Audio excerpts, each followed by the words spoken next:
profesor de Derecho Laboral en la Universidad de Valencia, Facultad de Derecho, y su conferencia tratará sobre la regulación de los eSports, deportes electrónicos, y su implicación como deporte. Muchas gracias. Bueno, yo en primer lugar lo que quiero es agradecer a los organizadores por la invitación, por esta oportunidad de estar aquí, de hablaros hoy. Yo voy a cambiar un poquito, porque está todo el rato de pie. Y agradecerles la invitación y sobre todo, bueno, darles la enhorabuena por la organización, porque la verdad es que yo soy de la Facultad de Derecho y en Derecho a los alumnos no les dejamos organizar nada. O sea que realmente aquí se hace el bien, ¿no? Pues el máster. Yo creo que en realidad a mí me gustaría que se hiciera más incluso allí. Yo estuve en Berkeley, en California, en la Universidad de California, y allí es muy normal que los alumnos, tanto de grado como de máster, sean los que lo organicen todo. Y la verdad es que funciona bastante mejor, porque se da un acceso mucho mayor a los temas que realmente interesan. Claro, cuando el profesor organiza una cosa, a veces organiza lo que a él le parece, le interesa, y al alumnado a lo mejor no le interesa para nada, y se crean disfuncionalidades, porque la universidad, el objetivo es eso, que para su público, que son los alumnos, les interesen los temas. Entonces, aquí lo estáis haciendo en la Facultad de Deportes, y la verdad es que, bueno, me parece que hay que decirlo, ¿no? Y dar la enhorabuena por la organización. Y bueno, yo voy a hablar del tema de los eSports. Por cierto, una cosa sobre... Porque lo que has dicho antes también, quería comentar, me parece muy interesante y efectivamente estas jornadas sirven para desmitificar esta idea de que los deportes electrónicos o los videojuegos son solo para personas pues eso, marginales, que no tienen vida social, que se pasan el día en el sofá. Ahora, no estoy seguro si organizar la jornada del día de San Valentín ayuda a eso o no. O sea, eso ya es otra cosa. Casi parece de, oye, vamos a hacer algo hoy porque no me quiero quedar solo en casa. Pues, pero bueno, no. La verdad es que creo que efectivamente este tipo de jornadas son muy útiles precisamente para eso, para romper muchos clichés, que de hecho yo comentaré algunos porque efectivamente existen. Esto que lo de el ministro, ¿no?, de alemán, diciendo, esto nunca en la vida va a ser deporte. Y esto me lo he encontrado también aquí en España. Yo me he reunido con directores generales de deporte, diferentes del Consejo Superior de Deportes, sobre el tema regulatorio, y todos dicen, pero esto no va a ser deporte, pero si es malísimo para la salud. Bueno, a lo mejor sí. Analizaras un poco esto, si vieras realmente qué es y qué dicen los expertos en esto sobre el tema, a lo mejor cambiarías de opinión. Lo que pasa es que aquí estamos muy acostumbrados a prejuzgar y no realmente a saber. Y eso es un poco el problema. Y pasa bastante en el tema de los regulatorios siempre. Es decir, que a veces, muchas veces, el que tiene que regular, el que tiene que hacer una regulación, no sé si tiene ni idea de sobre qué va a tener que regularlo, y entonces regula conforme a preconcepciones. Y ese es el problema. Entonces, aquí voy a intentar pues, romper un poco esas preconcepciones en mi presentación, y voy a dividirla en dos partes. La primera es esta primera pregunta, es decir, ¿son un deporte o no jurídicamente con la legislación que tenemos ahora? ¿Vale? Y luego, a la segunda parte analizaré de, bueno, ¿y esto que esté regulado a quién interesa? ¿Cuáles serían las ventajas? ¿Cuáles serían los inconvenientes de que hubiera una regulación pública? Yo siempre voy a hablar de una regulación pública por parte del gobierno, no una autorregulación, que también explicaré que esto también es una posibilidad, y el sector se dé su propia regulación, lo cual es distinto a una regulación pública. Luego eso también lo voy a explicar. Pero voy a empezar con esto, ¿no? ¿Son legalmente un deporte actualmente, conforme la ley existe? También otra cosa importante diferenciar entre una cosa es si son o no un deporte, y la otra es, ¿están reconocidos como deporte? La segunda ya la sabemos, no están reconocidos como deporte. Oficialmente no están reconocidos como deporte. Para esa cuestión acabaríamos ya la conferencia y a mi día no es esa pregunta, ¿vale? No es, ¿están reconocidos como deporte? No, la pregunta es, ¿son legalmente un deporte? Esto a los que no son juristas les puede chocar, pero a ver, si algo legalmente es un deporte, ¿cómo es posible que no se reconozca? Bueno, porque son dos cosas distintas. Una cosa es, con la ley en la mano, si algo es así o es de otra manera, y la otra es que hay una persona, en este caso pues el Consejo Superior de Deportes, que tiene que reconocerlo cumpliendo la ley. Si no lo reconoce, si al final concluimos que esto legalmente es un deporte y no está reconocido, lo que podemos decir es que el Consejo Superior de Deportes tiene la obligación de reconocerlo. Pero si al final concluimos que no, esto legalmente no es un deporte, entonces el Consejo Superior de Deportes efectivamente no tiene que reconocerlo como deporte conforme a la ley, ¿vale? Entonces esta diferenciación yo creo que es importante hacerla desde el principio. Entonces yo me voy a ir a la parte principal, ¿vale? Lo que haga o no el Consejo Superior de Deportes dependerá de esto, si es legalmente un deporte. Un deporte deberá hacerlo, si no lo hace, habrá que obligarle a hacerlo a través de tribunales o lo que sea. Pero la cuestión, la clave es la primera pregunta, es ¿son realmente un deporte? Luego ya veremos si se reconoce o no, es otra cuestión, ¿vale? También es verdad que el reconocimiento tiene mucha vertiente política, pero la ley hay que cumplirla. Entonces, vamos a esto.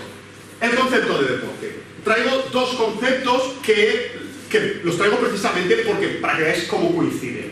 Lo primero es de la Carta Europea del Deporte, que es un instrumento jurídico a nivel europeo que existe, que en el artículo 2.1 establece un concepto de deporte. Es decir, ¿qué es un deporte y qué no? Claro, eso es lo que necesitamos preguntarnos. ¿Qué es un deporte? A la hora de analizar, a la hora de decidir si los deportes electrónicos son no un deporte, lo primero que hay que saber es, bueno, cuál es la definición de deporte para saber si encaja o no. Entonces dice que se entenderá por deporte todo tipo de actividades físicas que mediante una participación organizada de otro tipo tengan por finalidad la expresión o la mejora de la condición física y psíquica y el desarrollo de las relaciones sociales o el logro de resultados en competiciones de todos los niveles. Como veis, hay tres cositas en negrita porque son lo que nos tenemos que quedar, ¿vale? Luego vemos la definición de deporte, estas de Suits, que probablemente algunos la conoceréis porque es un poco la que más actualmente se considera. Esta no está en ningún instrumento jurídico, sino que es básicamente un autor de Estados Unidos, de la doctrina, ¿sí?, de la literatura, que dice que será deporte todo voluntario intento de sobreponerse a obstáculos innecesarios siempre que exista cierto nivel de actividad física y tenga cierta estabilidad o institucionalización. Como veis, también he señalado tres cositas en negrita que coinciden con la anterior. Es decir, son esos tres factores los que nos va a servir para diferenciar, por ejemplo, qué es un juego de un deporte. ¿Vale? Aquí, y obviamente porque hay una cosa, y es verdad, pues eso, que los juristas a veces somos muy encajetados, ¿no?, en los conceptos, pero antes se ha comentado por parte del ponente anterior, de Sergio, que para ver si es deporte o no, puede ser que los deportes violentos, o sea, que los videojuegos violentos queden fuera. ¿Veis ahí, en esas tres características, la violencia como concepto, como requisito? El no violento está como requisito, pues entonces es irrelevante. Y los juristas somos categóricos también en esto, es decir, podemos debatir mucho sobre ello. Podemos debatir si efectivamente algo violento no debería ser deporte, pero entonces nos cargamos el boxeo, nos cargamos el karate, nos cargamos mil cosas. O sea, históricamente no se ha utilizado lo de la violencia. Hay muchos deportes que son violentos y son deporte, y en los eSports, salvo que cambiáramos la ley, cambiáramos las concepciones, los propios filósofos del deporte dijeran, no, efectivamente hay que eliminar la violencia del deporte. Entonces cambiaremos la ley, cambiaremos los conceptos, pero actualmente se puede debatir mucho, pero no es relevante, ¿no? Es gastar saliva. Podemos gastar saliva con el tema de la violencia, pero... Y este simplemente lo he aprovechado porque me parecía un ejemplo para que entendáis esto, ¿no? Desde, hay que irse a estas tres cosas. Podemos filosofar mucho, pero al final estas tres características, y esto es un consenso a nivel mundial, porque yo he puesto la definición de Suits, pero porque es la que está más reconocida a nivel mundial. Entonces, estas son las tres características que tenemos que tener en cuenta. La primera, que hay habilidades y no solamente suerte. El caso del póker, ¿no? Es decir, siempre se pregunta, ¿el póker es un deporte? No, porque el póker principalmente, bueno, es verdad que no es suerte precisamente, creo que me he equivocado de ejemplo. Pero bueno, lo que quiero... Porque, no, el ejemplo es para el siguiente. Lo que quiero decir es que lo importante es que haya habilidades, ¿vale? Y no dependa puramente de la suerte. Podríamos poner mejor aquí el parchís, ¿no? Aunque no sé si hay un pro del parchís que me diga, no, aquí lo importante son las habilidades. Creo que no, ojo de la boca. Lo que quiero decir es que, en principio, esta es la primera cuestión. Que no dependa de la aleatoriedad, sino que el resultado de la competición dependa de las habilidades. La segunda es que haya actividad física. Y la tercera es que el deporte esté institucionalizado y tenga cierta estabilidad. Yo lo que voy a hacer, obviamente, ahora, a partir de ahora, es analizar estas tres cuestiones más en profundidad para ver si coinciden o no, si los eSports encajan o no. Si los eSports cumplen estas tres características, entonces serán deporte, legalmente. ¿Vale? Esa es la cuestión. Bien, lo de habilidades no es suerte. Bueno, es que si aquí hay jugadores... Claro, otra cosa es un político que nunca ha visto lo que es los eSports, que diga, no, es que aquí no hay habilidades, porque no tiene idea. Pero cualquier jugador, es que esto no hace falta razonarlo demasiado, cualquier jugador de eSports sabe que obviamente depende de las habilidades. Y la diferencia está entre un amateur y un pro. ¿Cuál es la diferencia? Pues las horas de entrenamiento, es decir, sus habilidades. Y lo que pasa es que os traigo varios ejemplos. Es decir, obviamente los eSports requieren un alto nivel de concentración, precisión, autocontrol, estrategia. Es decir, depende de todo ello, no de la suerte. Además, se ha demostrado, hay estudios en Estados Unidos que dicen que la práctica del videojuego implica una mejora en las habilidades. ¿Hacía falta hacer un estudio para esto? Bueno, a veces hacen estudios por hacer. Pero la cuestión es eso, es decir, que efectivamente jugar a eSports mucho hace que efectivamente quiere decir mejores, pero igual como entrenando a fútbol o cualquier otro entrenamiento, ¿vale? Este estudio lo único que demuestra es eso, que es necesario el entrenamiento y que el entrenamiento produce resultados. No sé yo hasta qué punto, pues efectivamente, entrenar a jugar a la oca o al parchís da resultados. A lo mejor sí, ¿no? Puede haber, pero quiero decir, probablemente los resultados de has jugado 3 partidas, ya sabes esto cómo va y el resto ya es suerte. Aquí no necesitas jugar 3 partidas a LOL para decir ya no puedo avanzar más. No, juega 1 millón de partidas ya podría seguir avanzando, ¿no? En el entrenamiento. Hay otros estudios que demuestran que hay mejoras cognitivas. Es decir, ya no es solo es que mejores con los eSports practicando, no solo es que mejores en ese eSports concreto, sino que te mejora tus habilidades cognitivas para otras cosas también. Y esto es una cosa también muy relevante, ¿sí? Porque lo que estamos diciendo es que practicar, o sea, igual como obviamente correr, pues jugar a fútbol, practicar deportes, mejora tus condiciones físicas que te van a ayudar cuando subas unas escaleras. Tú puedes jugar a fútbol y no solo te mejora jugando a fútbol, sino es que cuando subas unas escaleras 5 pisos podrás hacerlo porque tendrás un buen pulmón, etc. Pues esto es lo mismo, es decir, los eSports se ha demostrado que mejora las habilidades cognitivas para otras cosas, para su vida personal, para su trabajo, aunque su trabajo no sea dedicarse a esto profesionalmente, sea cual sea su trabajo, esto va a mejorar. Mejora la creatividad, el nivel de razonamiento para la solución de problemas. Volvemos a lo mismo, es decir, que el entrenamiento no solo da efectos beneficiosos porque puedes convertirte en un profesional o porque puedas mejorar en ese juego concreto, sino porque va a mejorar tu vida en materia de habilidad, de razonamiento, etc. Obviamente, mejora los tiempos de reacción, ¿no? Eso hay que ver a los coreanos, lo rápido que son capaces de hacer pulsaciones por minuto. Y mejora la memoria. Todas estas son habilidades que mejoran. Obviamente, todo depende del tipo de juego que estemos jugando. No todos los juegos nos van a producir la misma tipo de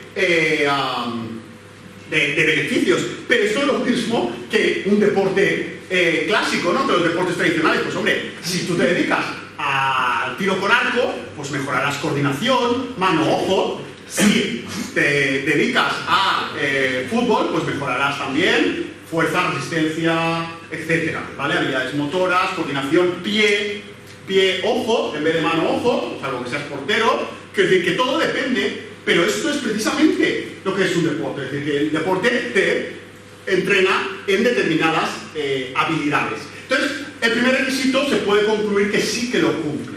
¿Vale? Estudiando un poquito, se puede concluir que sí que lo cumple. La segunda, actividad física. Hace falta actividad física. ¿Bien? Es el segundo requisito necesario para entender que algo es un deporte. Entonces, ¿los eSports tienen actividad física? Bueno, a ver, primero, ¿qué quiere decir actividad física? Eso hay que analizarlo. Pues actividad física es que los resultados, es decir, vencedores y vencidos de la competición, dependen de la actuación física y no solamente intelectual de los jugadores. Por tanto, no es solo que tengas actividad física, sino que la actividad física determine el resultado. Eso es necesario para considerar algo deporte. Claro, aquí, como esto ya ha salido en la conferencia anterior, no todos los deportes electrónicos son lo mismo, no todos los eSports son lo mismo, y hay que hacer diferenciaciones para poder incluso analizar esto. Porque, ya que os pongo 3 tipos, a lo mejor incluso podríamos pensar otros, pero a mí me vienen más verdaderamente estos 3, es decir, los juegos como de Wii Sports, ¿no? El Wii Sport Resort, o sea, que tú para jugar a tenis tienes que hacer el movimiento entero. El caso de LoL y Counter-Strike o el caso de Hearthstone. Voy a analizarlos uno por uno, ¿vale? En el primer caso, es decir, estamos hablando de todo juego, no solo de Nintendo Wii, sino cualquier juego en el que con sensores de detección de movimiento para captar la actividad física de la persona y replicarla en el mundo virtual, ¿vale? El uso de esos sensores, claro, yo creo que conforme aumente la realidad virtual va a haber más juegos de este tipo. Y estos son los que es seguro que hay actividad física. Negar la actividad física aquí es muy complicado. O sea, obviamente cuando yo hago así, jugando a tenis, puede que no necesite la misma fuerza que en el tenis real, pero en cualquier caso yo estoy haciendo un movimiento y la gente acaba sudada. O sea, por eso te digo que esto hasta pues, cualquier político que no haya estudiado puede entender que ahí hay actividad física, ¿vale? Entonces, en este caso no tiene ninguna complicación, diríamos. Aquí viene la segunda, que además son los que normalmente consideramos eSports, que es el LoL, Counter-Strike y muchos otros, en el cual aquí ya no son los sensores. Yo no necesito replicar el movimiento, yo no necesito para el LoL, ¿sabes? Hacer así para machacar con la espada al contrincante. No, yo solo necesito apretar un botón que le estoy dando el comando, le estoy dando la instrucción para que el personaje haga lo que quiero que haga. Entonces, claro, aquí ya no necesito hacer todo el movimiento, aquí simplemente necesito apretar un botón. Entonces, aquí ya empiezan las dudas. ¿Esto es actividad física, apretar botones? ¿Vale? Pues aquí se podría... Mucha gente, sobre todo sin analizarlo, te diría, no, es que solo apretar un botón, esto no es actividad física, esto lo hace cualquiera. Bueno, aquí la cuestión está en que hay que definir muy concretamente qué es actividad física y qué se entiende en el deporte por actividad física. Y aquí, cuando se refiere a actividad física, se está haciendo referencia a que la forma en que interactuamos decide el resultado. Entonces, por aquí os pongo el caso del ajedrez. El ajedrez, aunque muchas veces popularmente se diga, no, el ajedrez es un deporte, el ajedrez, conforme a las definiciones oficiales, no es un deporte. ¿Por qué? Precisamente por eso. Tú dirás, ¿en el ajedrez no hay actividad física? Claro, yo cojo el peón y lo muevo hacia adelante. Cojo la reina y cruzo. Y alguien te puede decir, pues lo mismo que apretar un botón. Pero en realidad no es lo mismo. ¿Y dónde está la diferencia entonces entre el ajedrez y un videojuego como el LoL respecto a la actividad física? En que en el ajedrez, yo, como muevo la pieza, es irrelevante para el juego. Yo cojo la pieza, la reina, y la levanto, la muevo así, o sea, y al final la pongo al final con una filigrana, sigo habiendo hecho lo mismo que si yo muevo recta y paro. Es decir, la actividad física, haya o no haya, en este caso en el ajedrez es irrelevante para el resultado de la competición. Por eso el ajedrez no podemos considerarlo como actividad física. Pero ahora pensemos en otro, Counter-Strike. Como mueva el ratón importa, hombre, claro, te vas a cargar a tus jugadores, a tus propios del equipo, como no lo muevas bien. Quiero decir, que obviamente mover el ratón es relevante, tus movimientos son relevantes, lo rápido que teclees va a ser relevante. La actividad física sí es relevante para el resultado. ¿Bien? Entonces, hay actividad física. De hecho, recordemos la definición que hemos visto antes de Swing, hablaba de algún tipo de... O sea, no se exige una actividad física de... o sea, pues eso, cuerpos motores superiores, ¿cómo se llama esto? Actividades motoras superiores, creo que se llama, porque están superiores e inferiores, que unas son, muevo los cuerpos grandes, ¿no? Los músculos grandes del cuerpo, y otros los músculos pequeños. Aquí no se diferencia.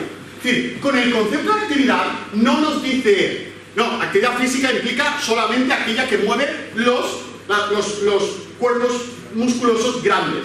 No, no es relevante. Aunque muevas los pequeños, que solamente sea un dedo, estás haciendo actividad física, siempre y cuando esa actividad física tenga repercusión en el resultado. Esa es la clave. ¿Bien? Entonces, eso es lo que aquí hay que analizar, que obviamente sí que tiene, sí que se considera que hay actividad física, ¿vale? ¿Por qué? Porque obviamente, bueno, como pone ahí, rápida y acertada coordinación entre ojo y mano, para sobreponerse a las habilidades del contrincante va a ser muy relevante. Cómo nos movemos va a ser muy relevante. Es verdad que no estemos utilizando, ¿no? Repito, los cuerpos, los musculosos grandes, sino los pequeños, pero eso no cambia. Y aquí el caso está en que el tiro con arco, por ejemplo, se considera deporte. Y el tiro con arco, obviamente, no estamos utilizando las piernas para correr, o no estamos utilizando, lo que estamos utilizando es fuerza y coordinación mano-ojo. ¿Bien? Entonces, pero eso es suficiente para entenderlo como deporte. Entonces, aquí la clave está en que las acciones ocurren en tiempo real y la capacidad de respuesta de la persona es relevante, son determinantes, pongo aquí. ¿Vale? Entonces, segundo requisito, en la actividad física, ya hemos dicho que los juegos tipo Wii, obviamente lo cumplimos, en los juegos tipo LoL, Counter-Strike también lo estamos cumpliendo. Pero ahora viene el tercer tipo, ¿no? Que el Hearthstone, que no es a tiempo real, aunque sí que hay un cronómetro y tal, pero aquí es mucho más parecido al ajedrez. Además, esto a mí me lo dijo, porque yo no he jugado, me lo dijo Aka Wonder, y entonces habrá que hacerle caso. Si él lo reconoce, será así. Entonces, aquí, si realmente, yo entiendo que este es un tercer tipo de eSports, en el cual la actividad física efectivamente no es relevante para el resultado, solo las actividades intelectuales. Y entonces, en teoría y con el concepto que actualmente tenemos, no, este tipo sí que no cumple este requisito. Si no cumple este requisito, ya no falta seguir buscando. Estos ya los descartamos como deporte. Ese tipo de videojuegos en los cuales la actividad física no importa, ¿vale? Pero los otros dos no. Los otros dos tipologías hay actividad física. ¿Bien? Bueno, y luego viene el tercer requisito. Ya hemos cumplido el requisito de actividad física y ahora venimos al tercer requisito, que es la institucionalización de los eSports. Porque que haya una cierta estabilidad o que haya institucionalización está en el concepto del deporte tradicional. Y aquí es donde a lo mejor podemos tener problemas. Yo te diría, no en los anteriores, pero aquí, en la institucionalización de los eSports, puede que aún no hayamos llegado a ese momento. Porque de hecho, que exista, ¿qué es institucionalización? Bueno, pues hace referencia a la existencia de cierto nivel de burocratización, algo que a todos nos encanta, que hayan órganos reguladores de la competición o cierto nivel de estabilidad o extensión, codificación y estructura envolviendo la práctica del deporte. ¿Qué quiere decir todo esto, que es una parrafada larga? Básicamente, lo pongo aquí en el ejemplo, que el fútbol que se juega en Valencia y en Barcelona y en París sea el mismo. Porque efectivamente, históricamente, claro, sobre todo antes de que existiera Internet, saber qué fútbol jugaban en Inglaterra, cada uno jugaba con sus reglas. Pues eso, en mi casa se juega así, ¿no? Lo de toda la vida. Y esto ha pasado mucho. Entonces, los filósofos del deporte han ido diciendo, no, es que entonces no podemos considerar eso un deporte. Tiene que haber cierto consenso en la comunidad de el fútbol se juega con estas reglas y que haya un órgano que lo controle, que diga, efectivamente, esto que tú estás jugando no es fútbol. ¿Por qué? Porque todos los jugadores pueden coger la pelota con la mano. Obviamente eso no es fútbol, ¿vale? Eso ya pues el básquet, pues otra cosa, pero balonmano, pero no fútbol, ¿vale? Entonces, el fútbol tiene que tener ciertas reglas. Si tú juegas otra cosa, me parecerá muy bien, pues jugarlo, pero no será este deporte. No podemos considerarlo deporte, porque no hay institucionalización, ¿vale? Entonces, claro, con los deportes electrónicos, con los eSports, sí que tenemos un problema ahí.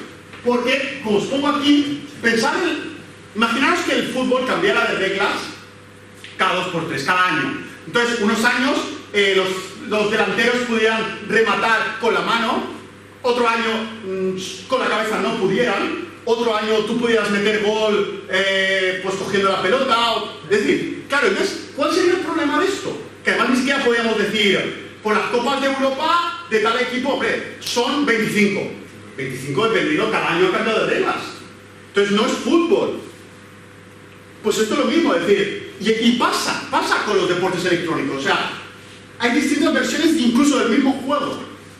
Por tanto, las reglas pueden cambiar conforme cambian los parches. Y de esto pasa, desde que alguien con una versión de LoL es muy bueno y le cambian la versión y a lo mejor ya no es tan bueno porque ha desaparecido el personaje con que él ganaba o ha desaparecido ciertas habilidades con las que él ganaba o ha cambiado, ¿vale? Entonces, no hay una verdadera estabilización y entonces esto sí que puede ser un problema para entenderlo como deporte. A lo mejor hay que entender que esto era del siglo pasado y que en el siglo XXI las cosas cambian rápidamente y hay que empezar a aceptarlo. No hay que intentar mantener una cosa igual. Y esto podría cambiar, pero con las concepciones actuales, esto puede ser un problema. Además de que falta institucionalización al respecto de que no hay una federación. Bueno, sí, hay una federación, pero que mucha gente no le hace caso, ¿no? En Corea salió una federación pero no están todos los países ahí diciendo todas las federaciones nacionales están en la federación internacional y las federaciones nacionales a su vez quieren dentro federaciones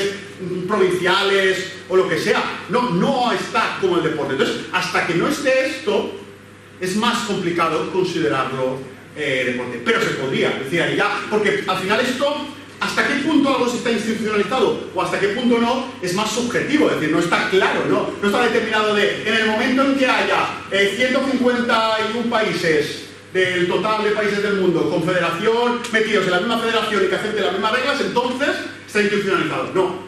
No se dice. O sea, no hay una cuestión clara, pero sí que tiene que haber cierto grado de institucionalización para entenderlo deporte, ¿no? Entonces, yo aquí lo pongo, pues eso, ¿cómo se puede conseguir? A través de las federaciones internacionales reconocidas y con apoyo de los estados. Así sí que se podría hacer. Es decir, que probablemente solo se considera deporte si ya se han creado federaciones. ¿Qué federaciones se pueden crear por el estado o se pueden crear simplemente la propia comunidad? La comunidad de jugadores puede crear federaciones. Y si esas federaciones se comunican entre países y se crea una federación internacional, ahí ya estaría institucionalizado.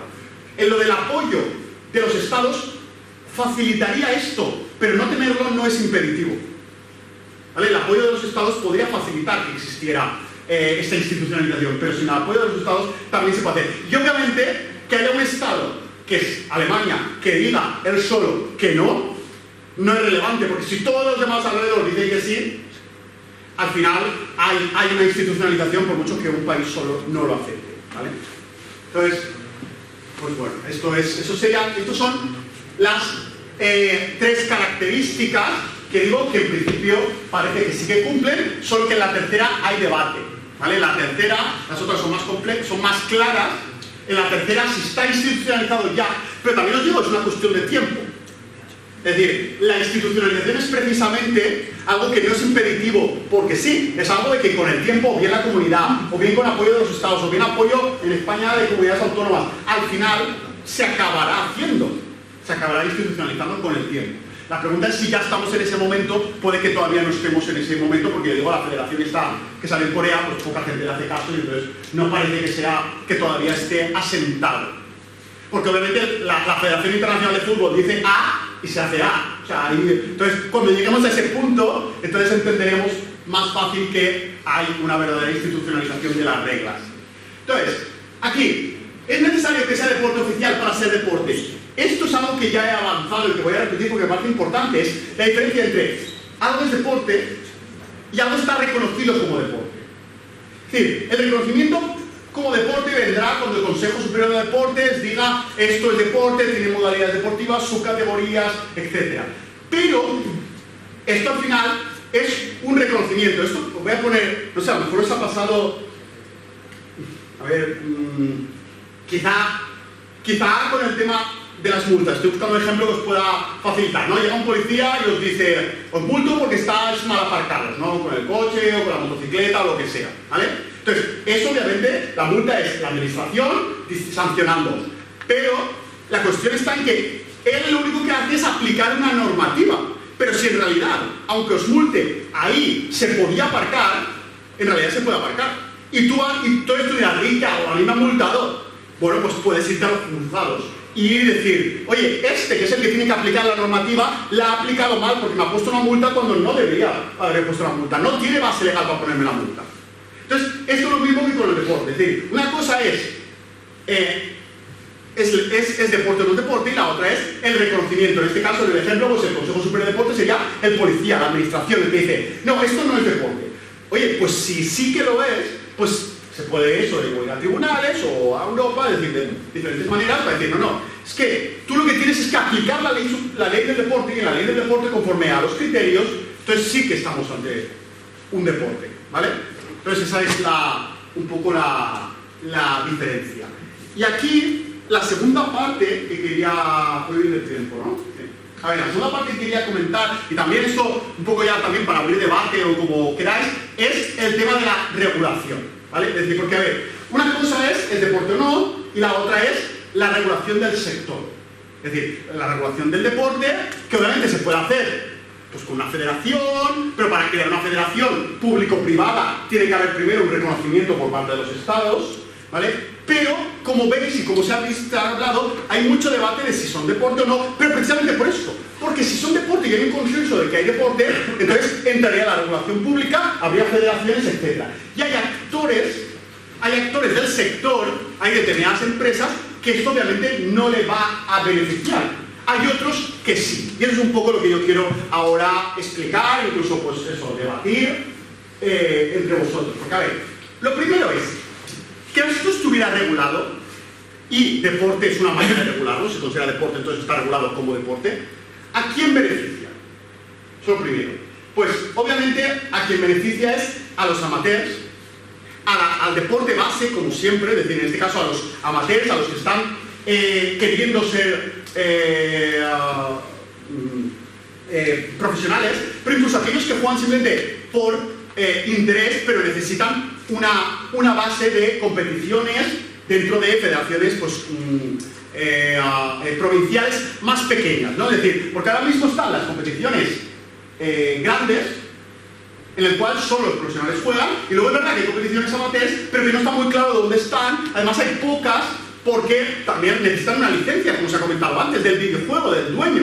Entonces, si necesitas pagarle un dinero al publisher, entonces, pues está limitado. Además, el publisher está controlando el número de licencias que da. Entonces, está controlando el número de ligas amateurs, y si hay un número de ligas de amateurs, si tú a lo mejor querías jugar esa liga amateur, pero no puedes porque no cabes, a lo mejor decides pues dedicarte a otra cosa. Pues decir, pues no voy a dedicar mi tiempo a algo en el que no puedo estar en una competición amateur, no puedo tener un equipo, no puedo tener incluso apoyo por parte de... porque los clubs, muchos de ellos, clubes de fútbol me refiero, de básquet, de baloncesto, etcétera, viven pues eso, un poco de ayudas para que la gente pueda participar.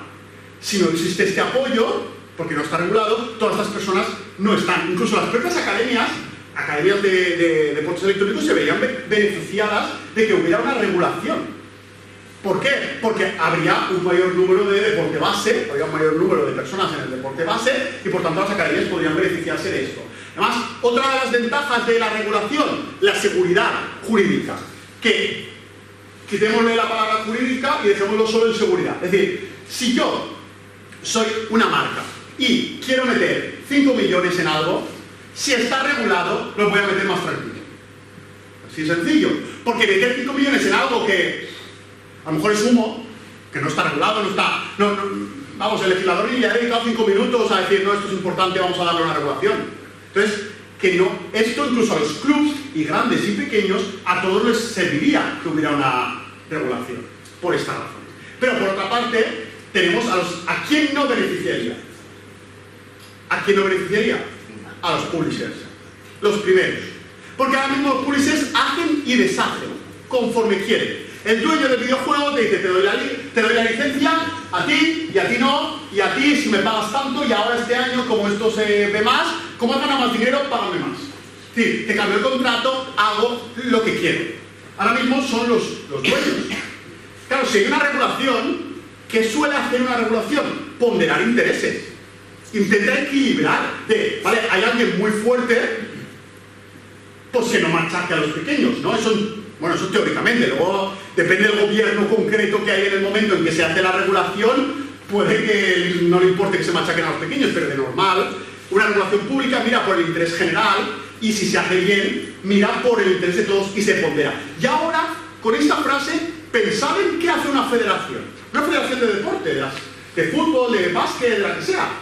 Una federación, en la federación vota todo el mundo, hasta los árbitros, que a todo el mundo nos caen mal, votan para elegir al presidente de la federación. Su voz es escuchada. Lo de los jugadores, todos los jugadores tienen voz en la federación. Los equipos también, por supuesto, pero no solo los equipos. Si no hubiera federación, los equipos grandes de primera división y dentro de la primera división los más grandes como el Barça, el Madrid, podrían hacer lo que quieran. No estoy diciendo que ahora no lo hagan, pero más. Es decir, la cuestión es que esa ley pública lo que busca es regular intereses, que los grandes no puedan, pues eso, aprovecharse de otros actores del sector. Entre ellos, por supuesto, pues eso, jugadores, equipos más pequeños, amateurs, etc. ¿Vale? Otro ejemplo que os pongo sobre el tema de la importancia de la regulación. Ahora mismo, no sé si sabéis, los clubes en España más importantes que están en la Superliga se han unido en una asociación. Jugadores no se han unido, no hay un sindicato de jugadores. Sí que la hay de fútbol, pero por ejemplo, no la hay de eSports. Hay una liga de fútbol que es la unión de todos los clubes y hay una liga que no es liga porque es el organizador del evento es otro, pero que es una unión de clubes de deportes electrónicos que es la patronal. Hay una patronal de clubes de fútbol y una patronal de clubes de eSports. Hay un sindicato de jugadores de deportes, de fútbol, pero no hay un sindicato de jugadores de eSports. ¿Por qué? Porque como no hay regulación, también es verdad que quizá con el tiempo lo acaba viendo, pero si hubiera desde la parte pública una regulación, probablemente ayudaría a que los jugadores, su voz fuera más escuchada, ¿vale? Entonces, estas son las cuestiones que yo quería comentar sobre el tema de, de la regulación, pero también, ya digo, aquí abro debate, bueno, ahora veréis el debate vosotros, pero, quiero decir, preguntas sobre regulación, porque es que hay tantas, o sea, sobre cosas que podrían ser reguladas y cómo, que no tiene mucho sentido que yo empiece a contar cosas que a mí me parecen interesantes. Creo que es mejor que vosotros me preguntéis oye, ¿y esto cómo se podría regular? O, porque yo, por ejemplo, cosas que veo que ahora mismo son un problema. Voy a poner un par de ejemplos y luego ya me preguntáis vosotros. El caso de traer a España jugadores de Corea, o de China, o de países de fuera, por ejemplo. Claro, con los deportes existe una regulación específica. Y tú te puedes traer a un deportista de un país que no es de la Unión Europea fácilmente. ¿Por qué? Porque hay una visa, un permiso de trabajo especial para deportistas. Pero eso en deportes electrónicos no hay. Entonces, los propios clubs, incluso los grandes, tienen problemas, quieren traerse gente de China, de Corea, y no pueden, o les cuesta muchísimo, tienen que hacer un montón de maganchas, ¿no?, legales para conseguir traerlos y que jueguen aquí. Mientras que en el deporte tradicional sí se puede. ¿Por qué? Porque aquí no hay una regulación. Como no está reconocido como deporte, no se aplica la regulación deportiva para permisos de trabajo para extranjeros de fuera de la Unión Europea. Entonces, este es un caso.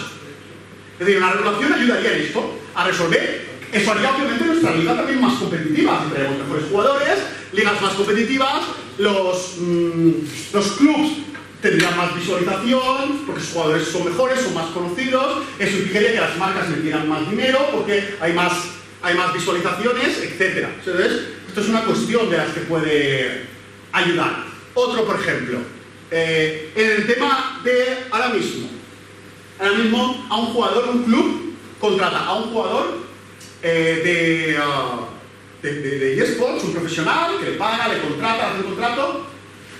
Aquí tiene que contratarlo de manera indefinida y no por temporadas. Mientras que si veis lo típico de se ficha a no sé quién de fútbol por 4 temporadas.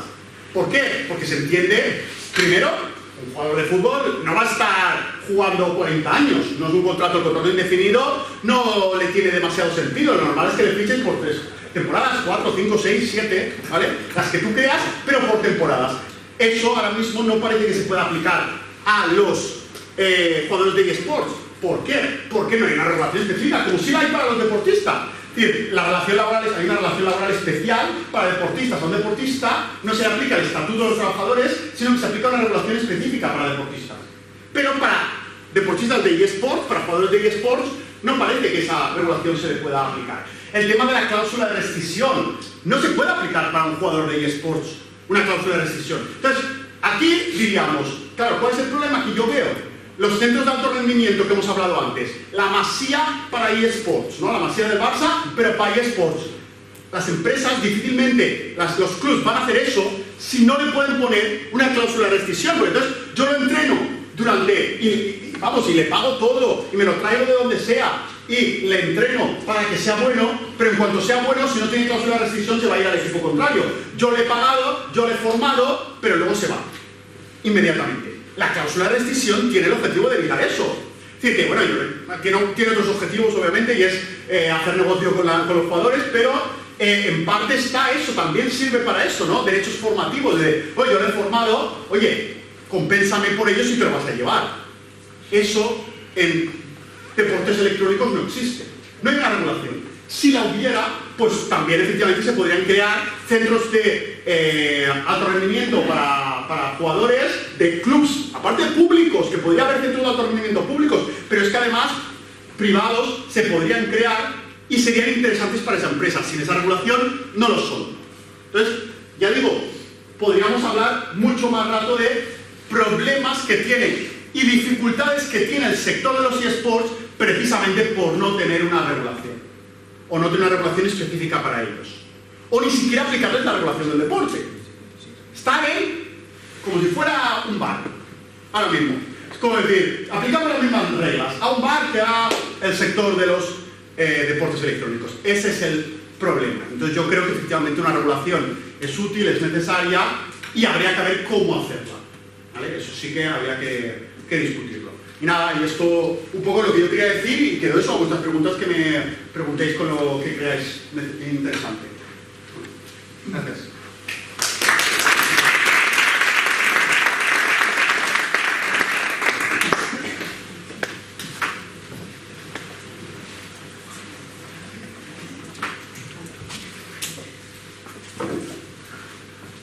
Bueno, muchísimas gracias, Adrián. Sobre todo yo pienso que el entusiasmo y esa energía que has transmitido es súper importante, además es muy interesante lo que has comentado. Vamos a comenzar con el turno de preguntas, así que, bueno, por orden, vamos a ir levantando las manos y queda el turno de palabra. En primer lugar. Quería preguntarte de lo último que hemos tocado y una de las cosas del principio. Empiezo por lo último, que es más reciente. Sobre el tema de las cláusulas rescisorias de los jugadores, quería saber por qué no se pueden aplicar, si me especificas un poco más, ya que, por ejemplo, hay trabajadores de otras empresas donde, por ejemplo, la empresa dice quizás no puedes poner una cláusula precisa como estamos hablando, pero te pueden obligar a 5 años no poder irte, o si, como por ejemplo, no pueden. Bueno, legalmente no pueden, pero dime, ¿qué ejemplo? Dime un ejemplo. Por ejemplo, en la Fórmula 1, un ingeniero de la Fórmula 1, por tener ciertos conocimientos, no puede pasar de Ferrari a Mercedes, por decirlo, en un periodo de tiempo. Entonces, no sé si podría hacer algo parecido. Y la primera pregunta era, pues, en referencia a lo que se hablaba de Alemania, que está en contra de esta persona de los eSports, que creo que también sí que influye, porque al ser quizás que una persona diga que no, pero los demás digan que sí, también tiene otro tipo de influencia, que quizás Alemania tenga algún convenio con otros países cercanos y por cuestiones políticas,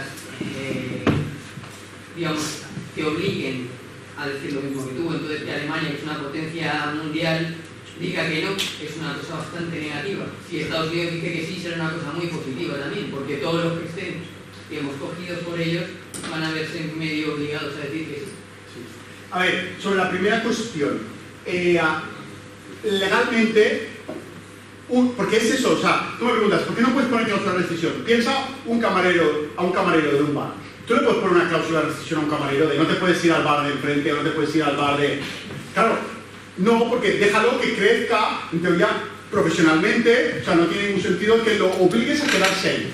Lo que sí que puedes hacer, es verdad, que hay una cosa que se llama cláusulas de no competencia postcontractual, que es un palabrejo obviamente jurídico, pero que lo que significa es que después de acabar no te obligan a quedarte, ¿vale? O sea, no te obligan a trabajar en este bar, pero lo que sí que te pueden decir, no te vayas al bar de enfrente, dedícate a otra cosa, ¿vale? Hay una cosa que hay que tener en cuenta, y es que la Constitución española establece el derecho a la libre elección de la profesión, ¿vale? Y libre desarrollo de la personalidad, que básicamente impide que tú te obliguen, ¿no? Esto no es la esclavitud, te obliguen a quedarte a trabajar en un sitio de, oye, trabaja si quieres y si no quieres trabajar, trabaja en otra cosa, porque psicológicamente para una persona obligarle a que se quede trabajando en una cosa que no le gusta es muy dañino. Entonces tenemos un derecho fundamental, igual como tenemos un derecho fundamental a que un tío por la calle no te acuchille, también a que la empresa no te obligue a quedarte trabajando en un sitio, ¿vale? O sea, esa es la primera clave, ¿vale? Esa es la idea que estructura todo esto. Vale, entonces, pero sí que es cierto que también hay unos intereses por parte de la empresa de que, bueno, tú has estado trabajando, o sea, te hemos formado, etcétera, además sabes cosas de esta empresa específicas y no queremos que te lleves la competencia enfrente, ¿vale? Pero eso tiene muchos límites por el derecho fundamental que hemos dicho de, sí, se puede hacer, pero con límites. ¿Cuáles son esos límites? Que los establece la ley. Bueno, lo primero es que la empresa tiene que demostrar que para impedir que el trabajador se vaya a la competencia, tiene que demostrar que efectivamente ese trabajador tiene una especialidad que le haría mucho daño por el hecho de irse a la competencia, ¿vale?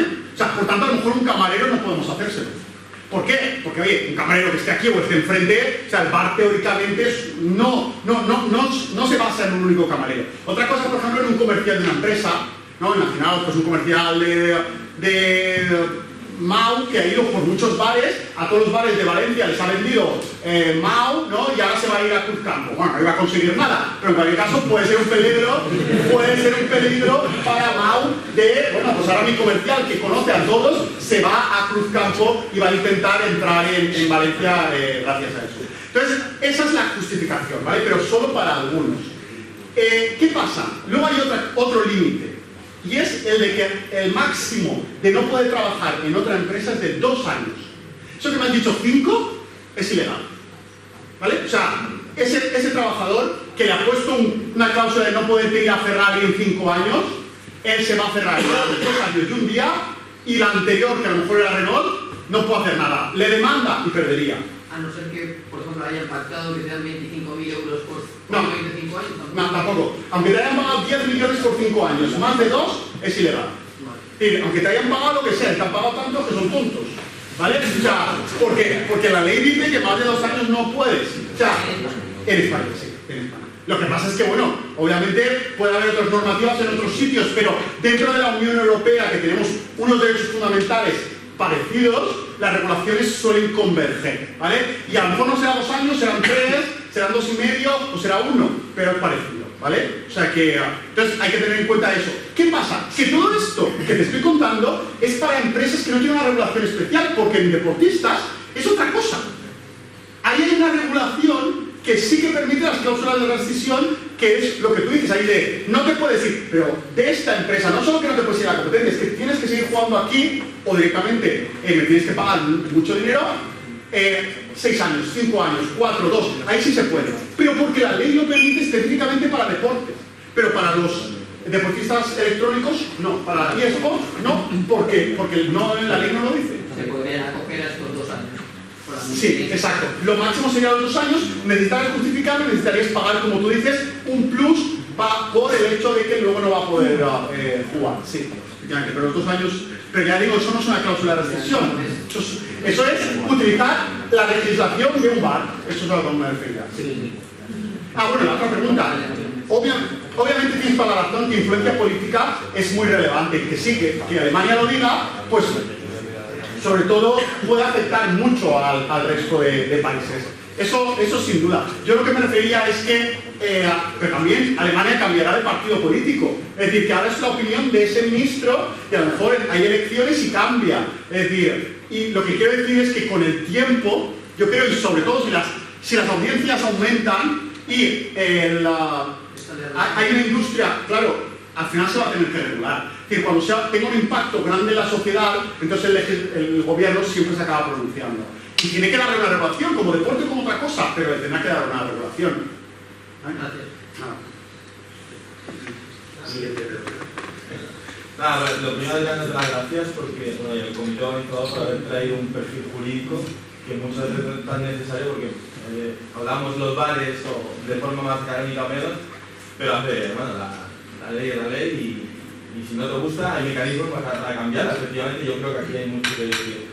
Y me ha gustado mucho al principio cuando se empezó a clarificar el término violencia en sí no está específico porque claro, es uno de los debates que hay por ahí, pero claro, así como no hay los documentos que has citado, no aparece, yo creo que ha hecho mucho daño que este debate se fuera al COI, porque claro, la Carta Olímpica como si fuera sí que aparece el concepto de violencia, entonces con todo esto de llevarlo a los Juegos Olímpicos, ahí tenemos un organismo que funciona, un ente muy potente, como sabrás, que sí que habla de eso. Yo creo que ese debate que ha llevado ahí el COI, ha dicho que de momento los Juegos Olímpicos nada, creo que ha confundido socialmente en este particular mucho.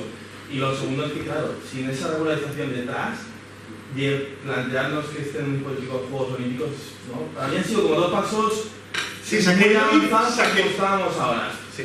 Se ha querido avanzar muy rápido y eso obviamente siempre tiene problemas. Efectivamente, yo creo que sin que esté más difundido y sin que tenga una base a través de eso, de federaciones, etc. Es que claro, ¿quién representaría a España en unos Juegos Olímpicos? Es la pregunta. Es decir, siempre es la federación la que los manda. Entonces, claro, es decir, no sabíamos siquiera, o sea, ¿cómo va a ser? El propio COI elegiría, de España elijo a este jugador, ¿y por qué no al otro? Es decir, se supone que siempre son las bases las que lo llevan allí. Entonces, es saltarse 4 o 5 pasos. Es verdad que a veces ha pasado que, por ejemplo, el bridge y cosas así, es decir, que se ha transmitido por caprichos. Yo creo que se ha intentado, se lanzó un globo sonda a ver si también conseguía encajar. Es verdad que incluso, bueno, el propio COI dudó, porque el COI, como se ha dicho en la ponencia anterior, o sea, esto de los eSports a la gente le interesa porque las audiencias anteriores se están perdiendo. La Liga Española de Fútbol ha creado su FIFA Liga de eSports porque se ha dado cuenta por las estadísticas que está perdiendo audiencia de gente más joven. Dice, quiero engancharla de alguna manera, necesito engancharla. Es decir, que la gente se sube al carro por un tema de audiencia, de bueno, me da igual esto sea deporte o no, la cuestión está en que yo necesito este público para que mis patrocinadores me sigan poniendo dinero porque es una audiencia target que yo necesito. Entonces, creo que se intentó eso. Con el COI de, oye, COI, estás perdiendo porque es verdad, cada vez se ve menos, yo creo, los Juegos Olímpicos, y entonces he dicho, oye, podemos compensarlo con los eSports. ¿Te interesa? Ellos lo estudiaron, al final decidieron que no, o no todavía en este momento, pero se intentó. Y sí que es verdad que lo de la violencia ahí pues es lo que hay, que lo reconoce. De todas formas, ya digo, se podría entender que como no es violencia física, sino que es violencia virtual, no entra en ese concepto. Se podría entender, pero eso tendría que ser que el COI quisiera entenderlo así. Es decir, son los que lo aplican.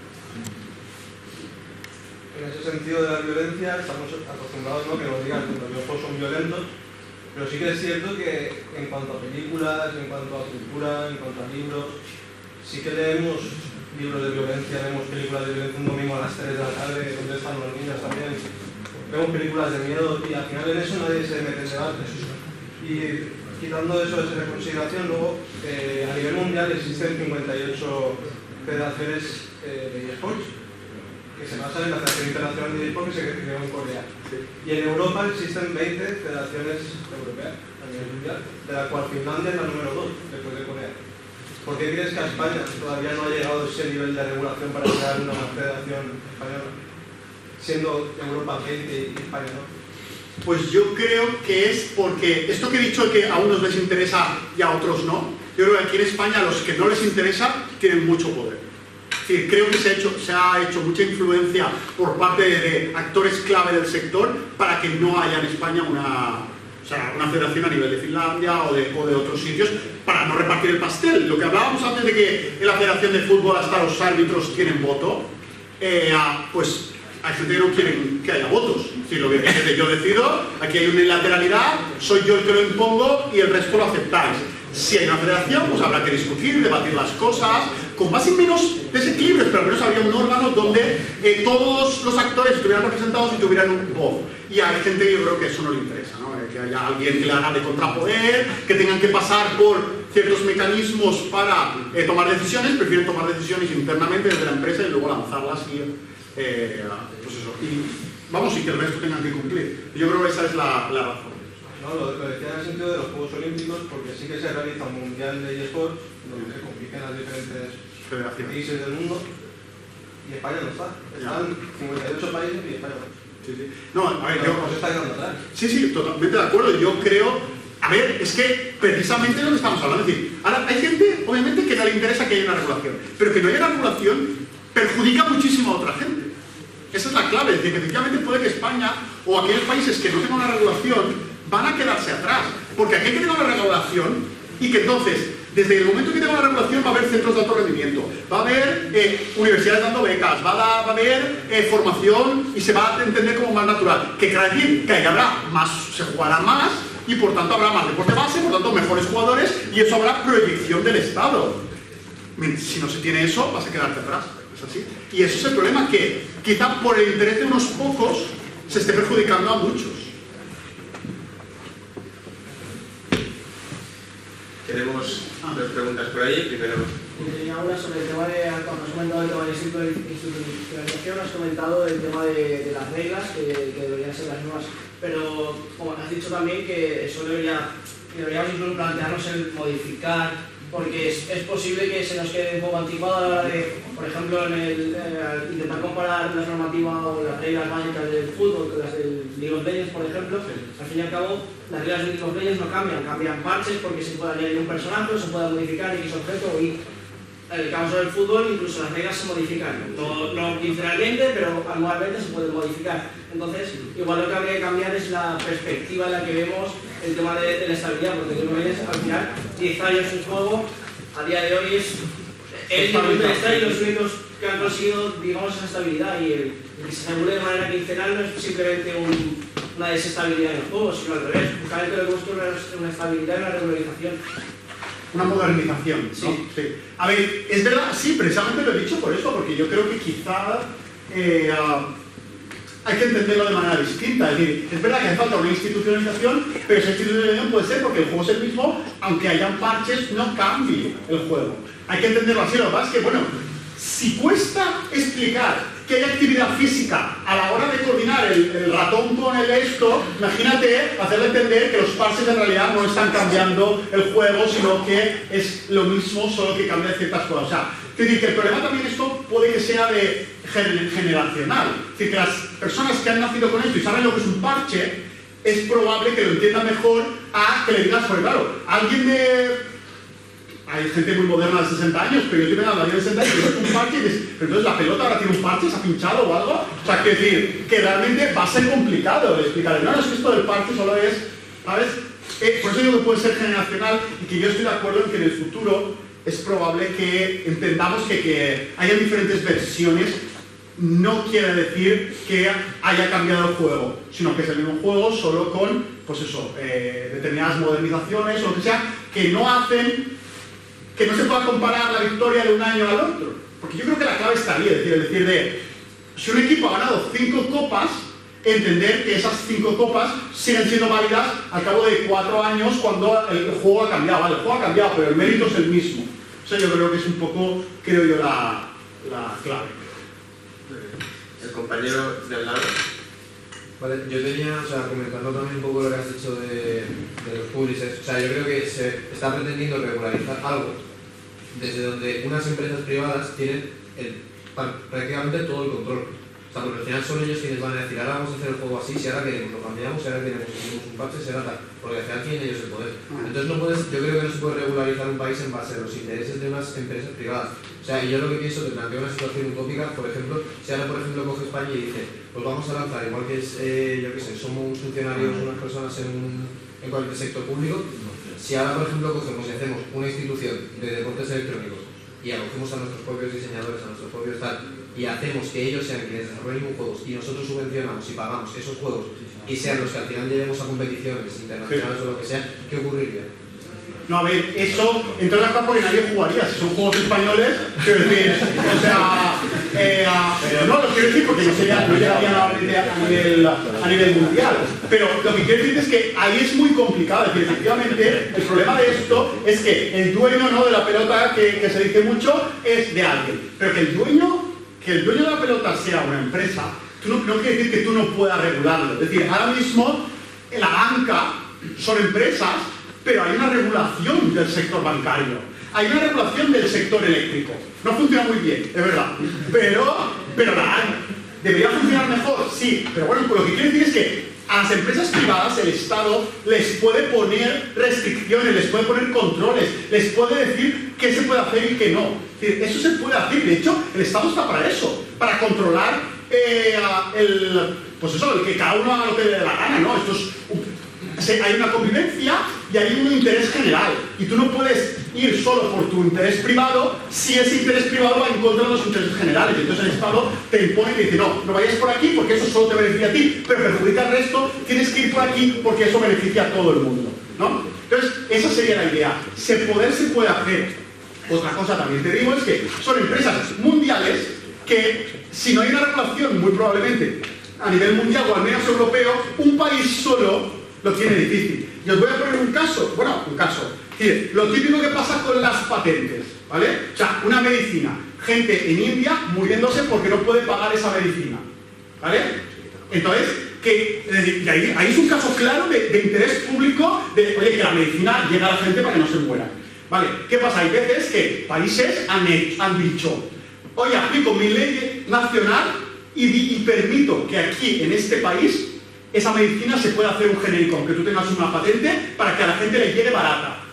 ¿Qué ocurre en ese caso? Que lo normal dirías, ole, ¿no? Muy bien hecho, país, ¿sabes? Que te aseguras que tu gente no se muera en las calles porque no puede pagar una medicina. Pues lo que pasa es que otros países de fuera atacan a ese país por haber hecho esa medida. Atacan, me refiero, políticamente, es decir, lo expulsan de los comités internacionales, pues le hacen mucha publicidad negativa para presionar a ese país para que vuelva a aceptar las reglas internacionales de patentes, que son las que benefician a esos países que están haciendo presión, que son los dueños de las patentes, ¿no? Y entonces, ese país, pues su gente se acaba muriendo.